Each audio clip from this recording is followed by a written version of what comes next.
Kung tayo, syempre, no? Tatak Duterte talaga. Like father, like daughter. Ay, yun, ipaktay tayo dyan. Solid to, anak ng kabote. Teka, kaya mas gusto ko yung punto eh. Kasi kapag yung source, naku po, iyak yung mga garapata. Mag-i-issue na ng subpoena, proprotektahan si Madriaga, etc. Eto na! Eto na yung magandang balita, mga kamsat. Sigurado na. Siyempre, kailangan protektahan ng mga kwan. Sometimes I actually have no idea. Witness na talagang kwan, no? Lalong-lalo bagman ni Sara to. O sige, pasok. Ako, kabado na dito si Sara. Yes, Lord. Mag-i-issue na ng subpoenas, proprotektahan si Madriaga, etc. Taranta na ang kampo ni Sara. Pasa ng impeachment. Sinabi mo pa, attorney. Tapos ang kamalas-malas pa, attorney. Ha? Kamalas-malas, attorney. Wala nang maraming paligoy-ligoy Attorney, pa. kamalas-malas kahit naka-break sila, summer break o anong klaseng break man yan, Holy Week break, magtatrabaho sila starting March 25. Diyos ko, Lord Rudy. Walang pahinga. Constitutional duty nila yan. Diretso. Like tayo, Amsat. Like po tayo. Salamat. Simula March 21, kahit naka-recess ang Kamara, hanggang May 3, recess ang Kamara, pero yung Justice Committee ay Agoy! maghihiring. Siguro magbe-break lang sila dyan sa panahon ng Holy Week, babalik na naman sila dyan, sabihin natin April 8. Tapos mula April 8 hanggang katapusan ng April, hanggang May 3, maghihiring ang Justice Agoy. Committee. Sa tingin ko, tatapusin ng Justice Committee ang hearing sa mga ebidensya at testigo buong April. Yung panahong naka-recess ang ang Kamara, ang Justice Committee ay magsesesyon, maghihiring. Constitutional Mula duty. March 21 to May 3. Ngayon, pagbalik ng mga kongresista ng Kamara sa May 3, baka doon na mangyayari yung plenary. Doon na magbubutuhan doon na magbubutuhan baka pagbalik May 3. Kasi yung recess hanggang May 3 eh. Pagkatapos ng recess, May 3, baka doon na magbubutuhan yung plenary. So mga May, post na sa House, makukuha na yung 1/3. Ipapasa na yan sa Senado.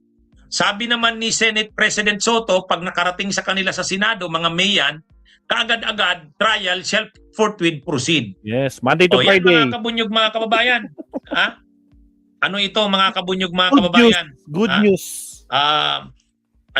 Salamat naman na kahit mahaba yung proseso, hindi talaga natin pwedeng paiksiin ang proseso eh. Yan yung sinabi kasi ng Korte Suprema sa desisyon ng Korte Suprema. Alam nyo mga kabunyog, itong dinadaanan nating proseso, ito yung ayaw sana ng Kamara.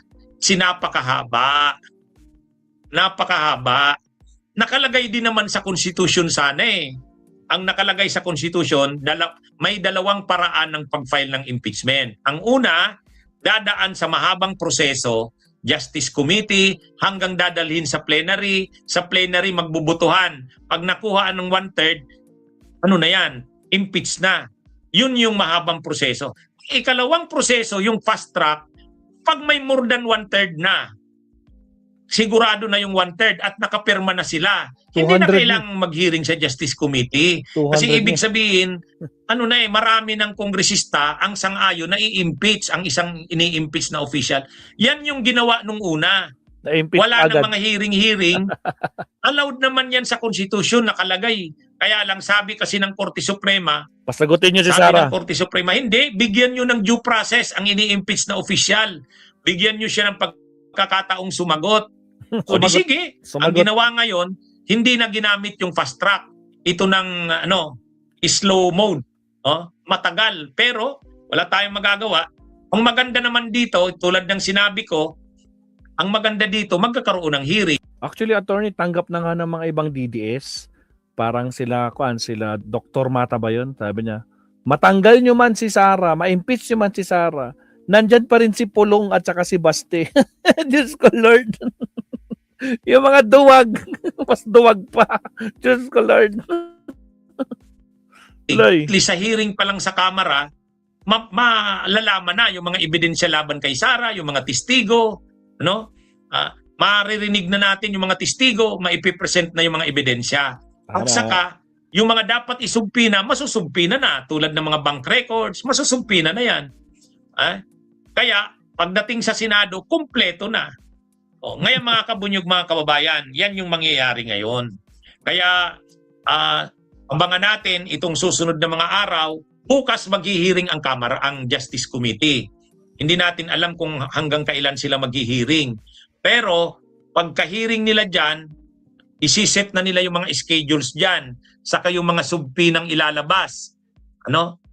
Didesisyonan nila yung bukas, yung mga paunang desisyon. Siguro yung pag-request kay Madriaga na i-transfer na ng custody, baka desisyonan na yung bukas.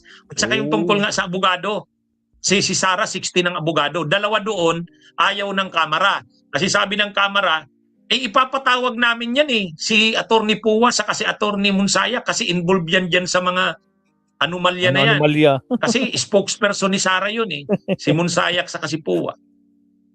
Kaya mga kabunyog, mga kababayan, ang mangyayari dito, kahit naka-recess ang Kamara, maghihiring mula March 21 to April to May 3. Yo. So dyan sa buong proseso na yan, presentation yan ng mga ebidensya at testigo.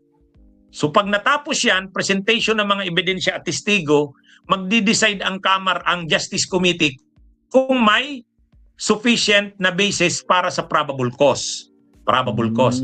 Pag sinabi ng Justice Committee may sufficient na probable cause, ipapasa na ngayon sa plenary. Magbubutuhan sa plenary. Doon na kailangan ang 1/3. Pag nakalusot sa plenary, mga kailan na yan? Pagbalik na yan ng buong Kamara after ng recess. Kailan yon? May 3.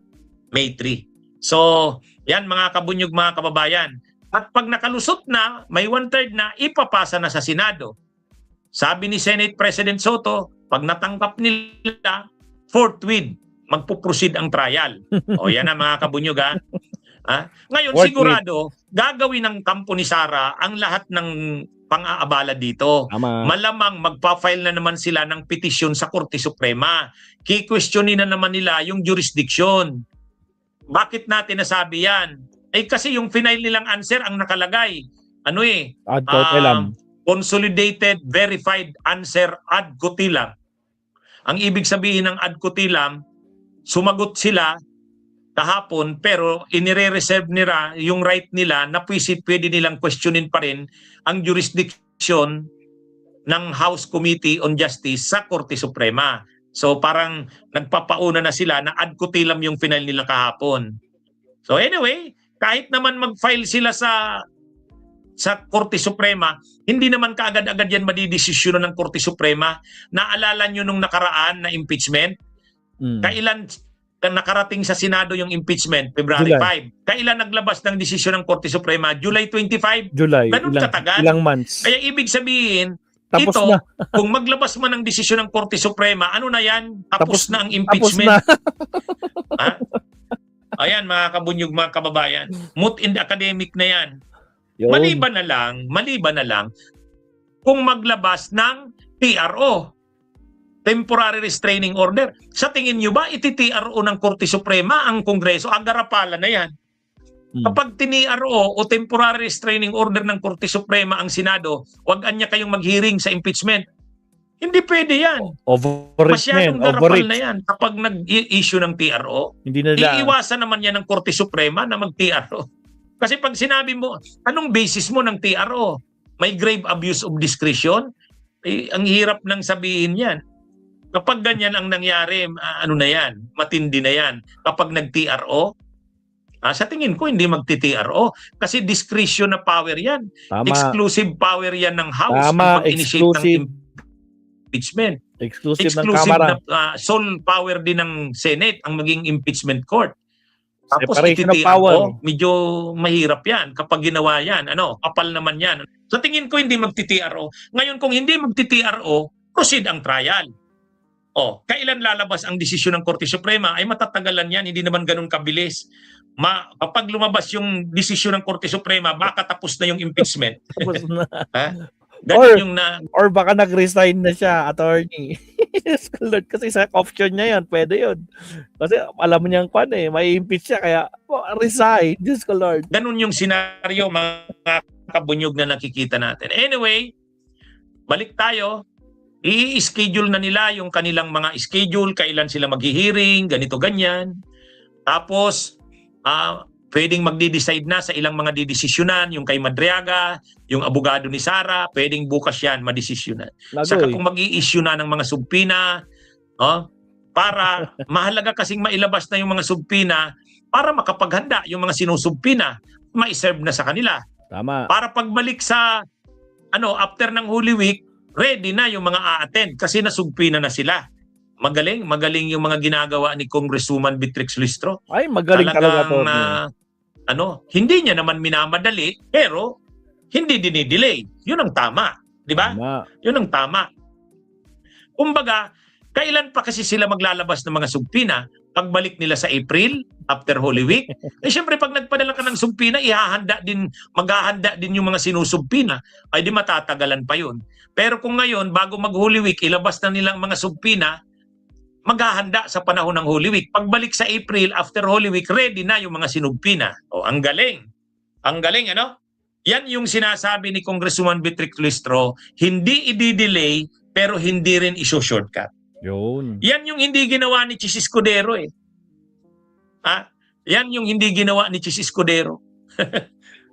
Imagine niyo si Chis Escudero, natanggap nila sa Senado yung impeachment. February pa.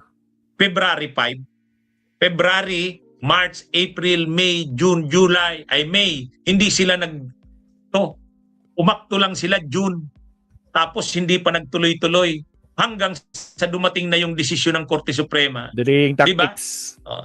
Anyway, mga Kasi kabunyog, nga, attorney, hinihintay nila yung desisyon. Kaya ganun nga, pinatagal kasi gusto lang hintayin yung desisyon ng Supreme Court. Kaya basang-basa na natin yan. mga kaubayan, magandang araw sa inyong lahat. Mabuhay po tayo. Salamat, attorney, mga kapsat.